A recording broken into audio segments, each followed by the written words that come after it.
जय हिंद। नमस्कार फ्रेंड्स, ज्योति क्लासेस में आप सभी का एक बार फिर से स्वागत है। हेलो दोस्तों, कैसे हैं आप सभी। आई होप आप सभी बहुत ही अच्छे होंगे, स्वस्थ होंगे, स्टडी अपनी कंटिन्यू कर रहे होंगे। चलते हैं हमारी आज की मॉर्निंग की क्लास की तरफ। सभी को सुप्रभात, गुड मॉर्निंग। देखते हैं आज के दिन क्या है कुछ खास। आज है 13 सितंबर। जी हाँ, आज डेट कौन सी हो गई 13 सितंबर, उसके बारे में हम चर्चा कर लेते हैं। आज के दिन को किस दिवस के रूप में जाना जाता है। दिन चलते हैं हमारी क्लास की तरफ। बट आप सभी से रिक्वेस्ट है, चैनल पर फर्स्ट टाइम विजिट किए हैं, चैनल को लाइक शेयर सब्सक्राइब करें। अपना फीडबैक हमें दें, क्लास आपको कैसी लगती है, और इस क्लास को हमारे जितने भी लर्नर्स हैं उन सभी के पास शेयर करें, ताकि वो भी हमारे साथ जुड़ के अपनी स्टडी कंटिन्यू कर सकें। क्योंकि आप सभी जानते हैं इस चैनल के माध्यम से आपको होम साइंस के साथ साथ जितनी भी हमारी एजुकेशन पॉलिसीज़ हैं, plus GK GS current affairs, तो कई सारी क्लासेस प्रोवाइड कराई जाती है। तो इन सभी क्लासेस की सुविधा प्राप्त करने के लिए प्लीज़ चैनल को सब्सक्राइब करना ना भूलें। स्टार्ट करते हैं आज के दिन के साथ, आज की क्लास की शुरुआत। जी हाँ, तो देखते हैं 13 सितंबर किस लिए महत्वपूर्ण है। तो ध्यान दीजिएगा, 13 सितंबर को वैसे तो भारत में कोई विशेष दिवस नहीं मनाया जाता, बट अंतर्राष्ट्रीय स्तर पर चॉकलेट दिवस मनाया जाता है। चॉकलेट खाना सभी को पसंद है, तो आज 13 सितंबर को अंतर्राष्ट्रीय चॉकलेट दिवस मनाया जाता है। क्यों अंतर्राष्ट्रीय चॉकलेट दिवस मनाया जाता है? तो इस दिन की स्थापना अमेरिकी राष्ट्रीय कॉन्फेक्शनर्स एसोसिएशन द्वारा की गई थी। इस दिवस का उद्देश्य क्या है कि यह दिवस मिल्टन एस हर्शे के जन्मदिन के उपलक्ष्य में मनाया जाता है। जी हाँ, किसके उपलक्ष्य में? तो मिल्टन एस हर्शे के जन्म दिवस के उपलक्ष्य में मनाया जाता है। ये कौन थे? जो कि एक अमेरिकी चॉकलेट निर्माता, व्यवसायी और परोपकारी व्यक्ति थे। कौन? Milton S Hershey. तो इन्हीं के जन्म दिवस के उपलक्ष्य में हर साल अंतर्राष्ट्रीय स्तर पर 13 सितंबर को चॉकलेट दिवस मनाया जाता है। आई होप जो भी अंतर्राष्ट्रीय चॉकलेट दिवस से हमने रिलेटेड टॉपिक कवर किया आपको अच्छे से क्लियर हो गए होंगे। अब स्टार्ट करते हैं आज की क्लास। तो आज की क्लास में हम करेंगे फूड एंड न्यूट्रिशन साइंस के अंतर्गत आधारीय चयापचय दर को प्रभावित करने वाले कारक अर्थात factors affecting basal metabolic rate क्या होता है, इस पे हम आज चर्चा करने वाले हैं। बट प्रीवियस क्लास में हमने क्या पढ़ा था, एक बार क्विक रिवीजन के माध्यम से देख लेते, क्योंकि आप सभी जानते हैं प्रीवियस क्लास कितना इंपॉर्टेंट होता है। जब भी आप कुछ नया सीखते हैं उसके पहले आपने क्या कर रखा है, एक बार उसका क्विक रिवीजन बहुत ही इंपॉर्टेंट होता है। उसका बेनिफिट ये मिलता है कि आपने प्रीवियस में जो पढ़ा है और अभी जो पढ़ रहे हैं, दोनों ही टॉपिक को आपस में कनेक्ट कर पाते हैं। और आगे का तो पढ़ते ही पढ़ते हैं, बट पीछे का आप जो है बोलते नहीं है। तो बहुत अच्छी स्ट्रेटेजी है। एक बार आप मेरे कहे अनुसार, वैसे तो बहुत से लोग फॉलो करते ही होंगे जितने भी हमारे मतलब लर्नर्स हैं, बट जो नहीं करते तो एक बार ये स्ट्रेटेजी फॉलो करके देखिए। जब भी आप कुछ नया सीखते हैं तो आपने पहले क्या सीख रखा है, एक बार उसका क्विक रिवीजन करके फिर आप जो है कुछ नया सीखिए। उससे आपको देखना चीज़ें कितनी जल्दी आपके माइंड में फीड होती चली जाएंगी। तो देखते हैं प्रीवियस क्लास में हमने क्या पढ़ा था। तो फ्रेंड्स ये देखिए, प्रीवियस क्लास में हमने आधारीय चयापचय दर का निर्धारण करना अर्थात determination of basal metabolic rate के बारे में हमने सीखा था कि ये क्या होता है और कैसे इसका जो है निर्धारण किया जाता है। ये देखिए, ये है क्या, बेनेडिक्ट राथ उपकरण, जिसके बारे में हमने बहुत ही डिटेल में पढ़ा था। बेनेडिक्ट एवं राथ उपकरण के दो भाग होते हैं, पहला है स्पायरोमीटर तथा दूसरा है काइमोग्राफ। स्पायरोमीटर का क्या कार्य होता है, यह कैसा होता है, किससे बना होता है, इसके बारे में हमने देखा था। काइमोग्राफ क्या होता है, इसका क्या कार्य होता है और कैसे ये बना होता है, ये सारी चीज़ें हमने बहुत ही डिटेल में एग्जांपल्स के माध्यम से प्रीवियस क्लास में की थी। ये क्लास हमारी स्टडी इवनिंग को हुई थी। आई होप आपने इस क्लास को देखा होगा, तो चीज़ें आपको बहुत ही अच्छे से समझ में आ गई होंगी। नहीं देखा है तो प्लेलिस्ट में जाकर के आप इस क्लास को देख सकते हैं, वहाँ से इजीली आपको ये क्लास मिल जाएगी और आपके डाउट्स इस टॉपिक से रिलेटेड क्लियर हो जाएंगे जितने भी होंगे। तो ये तो हमने पढ़ा प्रीवियस क्लास में। आज की क्लास में जैसे हमने आपको बताया, हम देखेंगे आधारीय चयापचय दर को प्रभावित करने वाले कारक। कारक कौन कौन से? जैसे शरीर का भार, शरीर का आकार, उम्र, लिंग भेद है। तो ये सारी चीज़ें क्या होती हैं, ये आधारित चयापचय दर को प्रभावित करती हैं। कैसे करती हैं, उसी पर चर्चा करते हैं कि शरीर का भार कैसे आधारित चयापचय दर अर्थात बेसल मेटाबॉलिक रेट को अफेक्ट करता है। तो देखते हैं, शरीर भार यानी कि बॉडी वेट सामान्यतः एक स्वस्थ प्रौढ़ पुरुष का, जिसका सामान्य, ध्यान दीजिएगा, सामान्यतः एक स्वस्थ प्रौढ़ पुरुष जिसको हम अडल्टहुड बोलते हैं, तो जिसका सामान्य वजन सामान्य है को 1 किलो कैलोरी यानी कि 1 केजी शरीर भार घंटा होता है। ध्यान दीजिएगा क्या हमने पढ़ा। तो शरीर भार में हमने देखा सामान्यतः एक स्वस्थ प्रौढ़ पुरुष का जिसका वजन सामान्य है उसको 1 किलो कैलोरी शरीर प्रति घंटे के दर से उसको मिलना चाहिए। एक स्त्री का 0.9 किलो कैलोरी शरीर भार के अकॉर्डिंग प्रति घंटा लेना चाहिए। इसका मुख्य कारण पुरुष एवं स्त्री की शरीर संरचना, आकार, आकृति, क्षेत्रफल एवं वजन में अंतर है, जो कि हमने प्रीवियस से पढ़ रखा है। वैज्ञानिकों ने प्रयोग में यह सिद्ध किया है कि व्यक्ति का बीएमआर मतलब बेसल मेटाबॉलिक रेट शारीरिक वजन एवं ऊंचाई से बहुत अधिक प्रभावित नहीं होता है। तो ये तो हमने देखा क्या आधारी चयापचय दर में जो शरीर का भार है वो कैसे प्रभावित करता है बेसल मेटाबॉलिक रेट को। दूसरा जो फैक्टर है वो क्या है, शरीर का आकार, बॉडी साइज। पोषण वैज्ञानिकों के अनुसार बीएमआर शरीर भार की अपेक्षा शरीर के आकार, आकृति एवं क्षेत्रफल पर भी निर्भर करता है। मोटे व्यक्तियों में वसा संग्रह अधिक होता है अतः बीएमआर कम हो जाता है। इसके विपरीत दुबले पतले व क्रियाशील व्यक्तियों का बीएमआर अधिक होता है क्योंकि उसकी मांसपेशियों में जलांश की मात्रा अधिक होती है, साथ ही उनकी पेशियों की क्रियाशीलता भी अधिक होती है। इसलिए खिलाड़ियों, मजदूरों, पहलवान, रिक्शा चालकों आदि का बीएमआर अधिक होता है। यानी कि जितने भी फिजिकल एक्टिविटीज़ जितने भी व्यक्ति करते हैं जो कि ज़्यादा मात्रा फिजिकल एक्टिविटी करते हैं तो उनका क्या होता है, उनका बेसल मेटाबॉलिक रेट क्या होता है, अधिक होता है। तीसरा जो फैक्टर है क्या है, उम्र। एज भी जो है आधारी चयापचय दर को प्रभावित करती है। कैसे, आधारी चयापचय दर व्यक्ति की उम्र पर भी निर्भर करता है।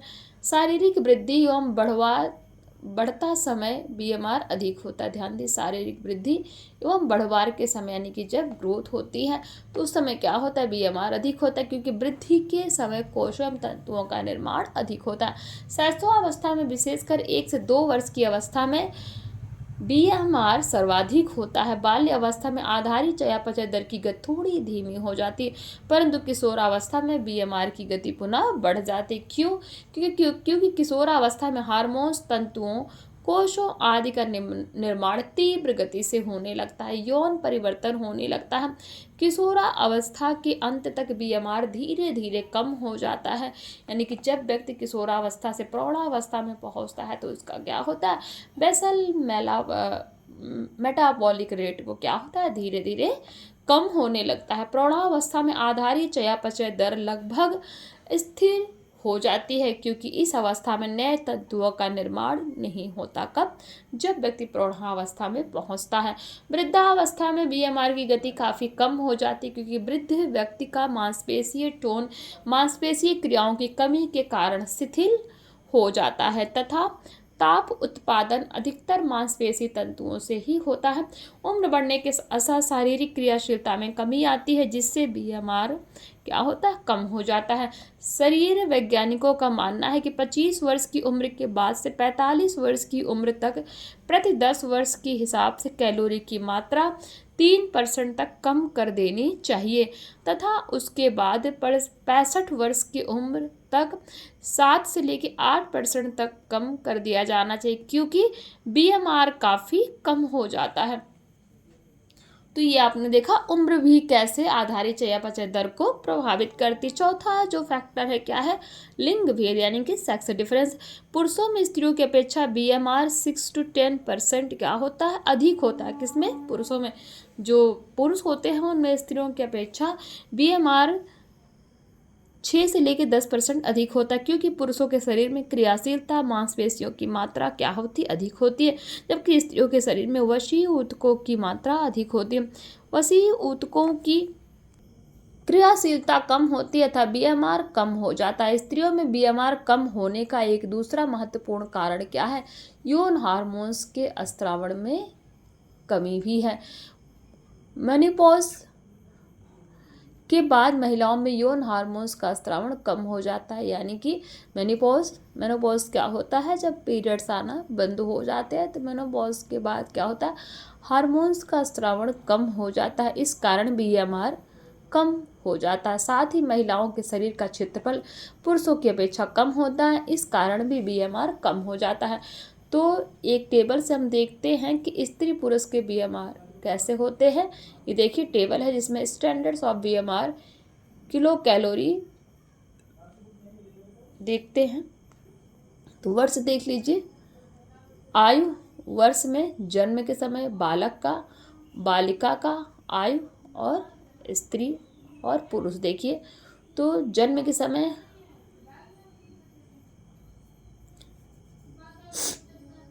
ये आपको दिख रहा है ना, जन्म के समय कितना होता है 31.0, एक साल की उम्र में 53.0, 3 ईयर्स 51.3, ठीक है। फिर बालिका का देख लीजिए 31.0 ही होता है। और आयु वर्ष में एक स्त्री का 25 वर्ष में कितना होता है बीएमआर 37.5, 30 वर्ष में 36.8, 35 वर्ष की जब स्त्री होती है तो उसमें कितना होता है 36.5, और 40 वर्ष में 36.3, 45 वर्ष में 36.2, 50 वर्ष में 35.8 हो जाता है, 55 में 35.4, 60 में 34.9, 65 में 34.4, 70 ईयर्स में 33.8, 80 ईयर्स में 33.0। तो आप ये देख पा रहे होंगे एक स्त्री का कि जब वो मतलब जैसे जैसे उसकी एज बढ़ती जाती है वैसे वैसे उसका बीएमआर क्या होता है वो कम हो जाता है। वहीं देख लीजिए बालक और बालिका में, ये देखिए 4 वर्ष का अगर बालक होता है उसका बीएमआर कितना होता है 43.0 और बालिका का 42.0। हमने पढ़ा ना कि महिलाओं की अपेक्षा पुरुषों का जो बीएमआर होता है 6 से 10% अधिक होता है। तो आप ये देख पा रहे होंगे 11 साल के बालक का बीएमआर कितना होता है यानी कि बेसिक मेटाबॉलिक रेट तो 42.3, और वहीं बालिका का देखा जाए तो 40.3। 15 ईयर्स का बालक तो उसका मेटाबॉलिक रेट 41.8 और बालिका का 37.9, 17 ईयर्स का बालक 40.8 और बालिका 36.3, 19 ईयर्स का अगर बालक है तो उसका बीएमआर कितना होता है 39.8 और बालिका का 35.5, और 20 ईयर्स का अगर बालक है तो 38.6 और बालिका है तो 35.3। तो ये आप देख पा रहे होंगे बालक बालिका का भी। और वहीं ये देखिए पुरुष का भी, 25 वर्ष का पुरुष है उसका बीएमआर कितना होगा 35.2, ठीक है। 30 वर्ष की आयु में 35 तो मतलब जो पुरुष का होता है वो क्या होता है उसका बीएमआर आपने देख लिया और स्त्री का देख लिया। आई होप आप ये टेबल से आपको चीज़ें अच्छी तरीके से समझ में आई होंगी। तो देखते हैं 5वां जो कारक है मानसिक तनाव, मेंटल स्ट्रेस। मानसिक तनाव एवं संवेग पर भी आधारित चयापचय की गति निर्भर करती है, जबकि जब पूर्ण रूप से मानसिक विश्राम की स्थिति में होता है व्यक्ति, जब पूर्ण रूप से मानसिक विश्राम की स्थिति में होता है तब बीएमआर कम हो जाता है, परंतु तनाव एवं संवेग की स्थिति में क्या होता है तंत्रिकाओं की क्रियाशीलता बढ़ जाती है, इस कारण बीएमआर की गति भी बढ़ जाती है। भय, संवेग, क्रोध आदि की स्थिति में बीएमआर की गति में 10 से 15% तक वृद्धि हो जाती है, क्योंकि संवेग की स्थिति में हृदय गति तेज हो जाती है, सांस लेने व छोड़ने की गति में वृद्धि हो जाती है, हृदय एवं फेफड़े को अधिक कार्य करना पड़ता है अतः बीएमआर की गति में बढ़ोतरी हो जाती है। छठा जो कारक है चयापचय दर को प्रभावित करने वाला तो क्या है शारीरिक परिश्रम यानी कि फिजिकल लेबर। जो फिजिकल एक्टिविटीज़ हम करते हैं, जो व्यक्ति जितना अधिक शारीरिक श्रम करता है उसका बीएमआर उतना ही अधिक होता है। शारीरिक परिश्रम करने वाले व्यक्ति का बीएमआर 4% तक बढ़ जाता है। मानसिक श्रम करने वाले का बीएमआर क्या होता है कम होता है। व्यायाम करने, साइकिल चलाने, फुटबॉल खेलने, बैडमिंटन खेलने, तैरने, बोझा ढोने आदि शारीरिक क्रियाओं के कारण उपरांत बीएमआर में काफ़ी वृद्धि हो जाती है। इसी संदर्भ में डॉक्टर बेनेडिक्ट ने लिखा है, क्या लिखा है, एक प्रोफेसर जो 1 घंटे तक गहन अध्ययन करता है अथवा अन्य मानसिक कार्यों में तल्लीन रहता है उसके शारीरिक ऊर्जा व्यय मात्र 5 मिनट के लिए। ध्यान दीजिएगा क्या हमने पढ़ा कि एक प्रोफेसर है जो कि 1 घंटे तक गहन अध्ययन करता है अथवा अन्य मानसिक कार्यों में तल्लीन रहता है यानी कि व्यस्त रहता है, उसके शरीर का जो ऊर्जा है व्यय मात्र 5 मिनट के लिए अपनी मेज को झाड़ने से हुए शक्ति व्यय के बराबर होता है। उसके 1 घंटे का मानसिक परिश्रम से हुआ ऊर्जा व्यय की पूर्ति केवल मूंगफली के एक दाने को लेने से हो सकता है। अर्थात 1 घंटा मानसिक कार्य में व्यक्त शक्ति कितना होता है, इज इक्वल टू 5 मिनट मेज झाड़ने में व्यय शक्ति के बराबर। ध्यान दीजिएगा, अगर आपने 1 घंटे तक कोई मानसिक कार्य किया, सपोज आपने पढ़ाई की है, किसी को पढ़ाया है, कुछ आप बहुत ही डिटेल में पढ़ रहे हैं, तो जितना आपका कितना होगा वो 5 मिनट में मेज झाड़ने में जितनी शक्ति व्यय होगी उतना 1 घंटे में उतनी शक्ति आपकी व्यय होगी। नंबर 7 जो कारक है वो क्या है, जलवायु, क्लाइमेट आधारित चयापचय दर को जलवायु के साथ गहरा घनिष्ठ संबंध रहता है। सर्दी भरी जलवायु में शरीर तापमान को नियंत्रित करने के लिए शरीर की ऐच्छिक एवं अनैच्छिक पेशियों की क्रियाशीलता बढ़ जाती है अर्थात बीएमआर बढ़ जाता है। इसके विपरीत गर्मी में बीएमआर कम हो जाता है। सामान्य तापक्रम से प्रति 10 डिग्री सेल्सियस ताप की वृद्धि में व्यक्तियों की ऊर्जा आवश्यकता 5% कम हो जाती है, परंतु सामान्य ताप प्रति 10 डिग्री सेल्सियस ताप घटने से ऊर्जा आवश्यकता 3% बढ़ जाती है। 8वां जो कारक है वो क्या है, ज्वर, फीवर। ज्वर की स्थिति में बीएमआर बढ़ जाता है। शरीर के तापमान में 1 डिग्री फ़ारेनहाइट की वृद्धि होने से 7% ऊर्जा की वृद्धि हो जाती है। इस प्रकार यदि किसी व्यक्ति के शरीर का तापमान 106 डिग्री फ़ारेनहाइट हो जाता है तो उसके बीएमआर की गति में 35 to 40% की वृद्धि हो जाती है। नंबर 9 है अंतःस्रावी ग्रंथियां यानी कि एंडोक्राइनिक ग्लैंड्स। सभी अंतःस्रावी ग्रंथियों में से मुख्यतः थायराइड ग्रंथि से ही बीमार विशेष रूप से प्रभावित होता है। थायराइड ग्रंथि से थायरॉक्सिन हार्मोन का स्रावण होता है यानी कि निकलता है। थायरॉक्सिन हार्मोन के अत्यधिक स्रावण से बीएमआर बढ़ जाता है। हाइपोथायराइडिज्म की स्थिति में जब थायरॉक्सिन हार्मोन का अल्प स्रावण यानी कि कम स्रावण होता है, बीएमआर में 30% की कमी हो जाती है। तथा हाइपरथायराइडिज्म की स्थिति में जब थायरॉक्सिन हार्मोन का अत्यधिक स्रावण होता है तो बीएमआर की गति में 90 to 100% तक वृद्धि हो जाती है। थायराइड ग्रंथि ही शरीर में बीएमआर को संतुलन में रखने में अमूल्य भूमिका निभाता है। एड्रीनल ग्रंथि यानी कि एड्रीनल ग्लैंड से निकलने वाले हार्मोन एड्रीनेलिन की अधिकता से बीएमआर बढ़ जाता है। संवेग की स्थिति में एपिनेफ्रिन हार्मोन का स्रावण अधिक होता है। यह हार्मोन एड्रीनल ग्रंथि से निकलकर सीधे रक्त में आकर मिल जाता है, जिसके कारण सांस की गति एवं हृदय धड़कन की गति में क्या होती है, वृद्धि हो जाती है अथवा बीएमआर बढ़ जाता है, परंतु यह स्थिति अस्थायी होती है। संवेग एवं भय समाप्त होने पर बीएमआर की गति सामान्य हो जाती है। 10वां जो फैक्टर हो क्या है, निद्रा, स्लीप। तो निद्रा की स्थिति में बीएमआर की गति 5 to 10% कम हो जाती है। 11वां जो फैक्टर है क्या है, अपर्याप्त पोषण एवं उपवास यानी कि अंडर न्यूट्रिशन एंड स्टार्वेशन। तो लंबे समय तक अपर्याप्त भोजन करने से शरीर की तंतुओं की क्रियाशीलता तथा शारीरिक क्रियाशीलता में कमी आ जाती है। इस कारण बीएमआर क्या होता है, कम हो जाता है।